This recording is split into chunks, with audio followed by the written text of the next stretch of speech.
여러분 안녕하세요. 10월 19일 목요일이 되었습니다. 오늘 같이 읽으실 오이코스 말씀은 누가복음 12장과 13장이 되겠고요. 그 중에서 나누실 말씀은 12장 21절입니다. 자기를 위하여 재물을 쌓아두고 하나님께 대하여 부요하지 못한 자가 이와 같으니라. 아멘. 예수님께서 세상에 계실 때 사람들은 예수님께서 메시아로 구주로 오셨다는 사실을 잘 알지 못했습니다. 그저 예수님을 잘 가르치는 선생님이시다 정도로 생각하는 이들도 있었고 자신들의 삶에 필요한 것들을 해결해 주시는 분으로 여기기도 하였습니다. 어떤 날 한 사람이 와서 예수님께 요청을 했는데 예수님, 우리 형에게 말해서 유산을 나에게 좀 나눠주라고 해주세요 라는 이상한 요청을 하게 됐습니다. 이것은 아마도 당시의 제사장이나 레위인들이 백성들의 가정사나 여러 가지 분쟁에 개입해서 조정하고 해결해 주는 일을 하곤 했기 때문에 예수님께도 그런 역할을 기대해서 드린 말씀이었다고 생각이 됩니다. 그때 예수님께서 이 사람에게 탐심을 물리치라고 말씀하셨죠. 12장 13절입니다. 무리 중에 한 사람이 이르되 선생님 내 형을 명하여 유산을 나와 나누게 하소서 하니 이렇게 요청을 하니까 15절에서 그들에게 이르시되 삼가 모든 탐심을 물리치라. 사람의 생명이 그 소유에 넉넉한 데 있지 아니하니라 하시고 이렇게 말씀을 하셨습니다. 그리고 뒤이어서 하신 말씀이 어리석은 부자의 비유입니다. 어떤 사람이 농사를 했는데 소출이 아주 많아요. 그래서 기존의 곡간을 헐고 훨씬 크게 짓고 그 안에 곡식과 물건을 가득 쌓아놓고 자 이제는 먹고 마시며 즐기자 이렇게 한다는 겁니다. 그랬더니 하나님께서 오늘 밤 내 영혼을 도로 찾으면 그 쌓아놓은 것이 누구의 것이 되겠느냐 하는 말씀을 하신다는 거죠. 12장 20절입니다.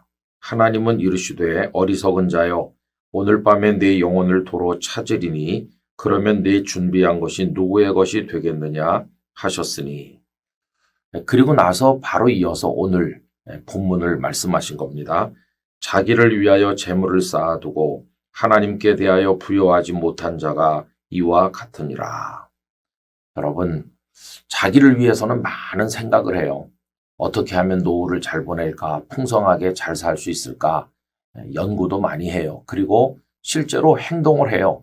그래서 곡간을 크게 짓고 잔뜩 쌓아놓은 겁니다. 자기를 위해서는 그렇게 많이 했어요. 그런데 이 사람의 문제는 뭐냐 하면 하나님께 대해서는 부요하지 못하다는 것입니다.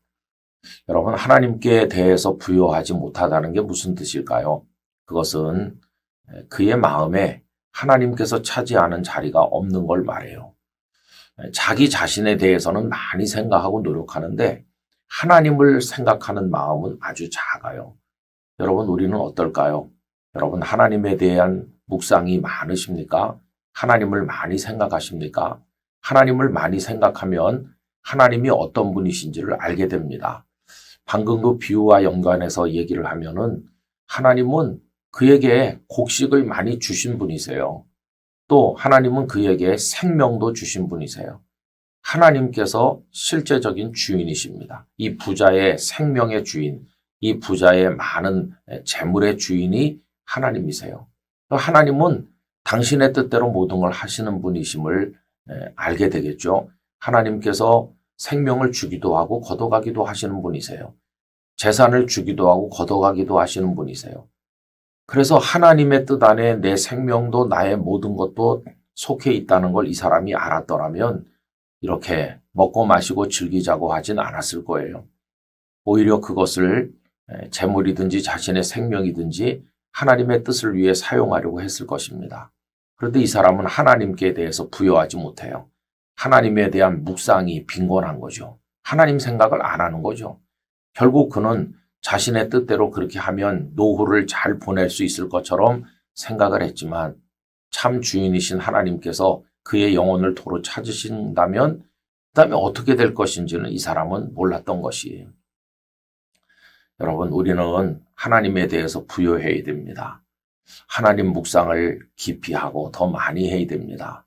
하나님께서 우리 인생에 꽉 차게 자리 잡으시도록 해야 됩니다. 그리고 나 자신의 모든 것이 하나님께 속한 것임을 깨달아야 됩니다. 그리고 가장 가치 있는 삶은 하나님의 영광을 위한 삶이라는 걸 잊어서는 안 됩니다. 그렇게 하는 것은 하늘의 보화를 쌓는 삶을 사는 것입니다. 그렇게 할 때 우린 하나님의 뜻 안에서 복된 삶을 누리게 될 것이고 하나님의 영광을 높이게 될 것입니다. 전능하신 아버지 하나님, 하나님에 대해 부요한 사람이 되기를 원합니다. 하나님께 대해 묵상이 부요하고 생각이 부요하고 하나님에 대한 지식이 부요하고 하나님께서 우리의 모든 것 되심을 깨닫는다면 이제는 하나님을 위해 살아가고 하나님의 뜻대로 사는데 열심을 내는 저희들이 되기를 원합니다. 오 주여, 저희의 마음을 다스리사 하나님께 부요한 성도로 살아가게 하여 주옵소서. 예수님 이름으로 기도하옵나이다. 아멘.